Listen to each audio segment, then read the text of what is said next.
নমস্কাৰ, মই নৱমল্লিকা। আপোনালোক সকলোকে মোৰ অন্য এটা ভিডিঅ'লৈ স্বাগতম জনাইছোঁ।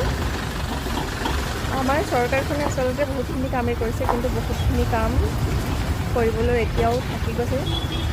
এই ৰাস্তাটো দেখিছেনে?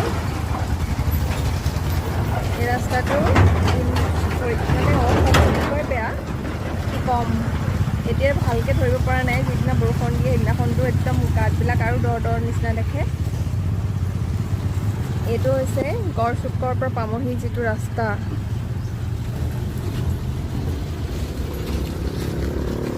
মই যে আপোনালোকক কৈছিলোঁ আমাৰ এটা ব্যৱসায় আছে এইটো হৈছে পেট্ৰল পাম্প, আৰু পেট্ৰল পাম্পৰ সন্মুখতে আছে আমাৰ আগত আৰু এটা পেট্ৰল পাম্প আছে। এই ৰাস্তাটোৰ কণ্ডিশ্যন একেবাৰে ভাল নহয়, আৰু ইয়াত গাড়ীৰ ভিৰ মানে বহুত বেছি হয়। কিন্তু এই ৰাস্তাটো আজি অত বছৰে ভাল হোৱা নাই, মানে কিয় নাজানো।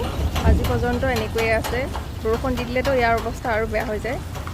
এতিয়া মোৰ চৰকাৰলৈ অনুৰোধ থাকিল যাতে এই পামহি যিটো ৰোড, দীপৰ বিল পাৰ হৈ যিটো ৰোড গৈছে, এই ৰোডটো যেন খুব সোনকালে ইয়াক মেৰামতি কৰাৰ ব্যৱস্থা কৰে। ধন্যবাদ।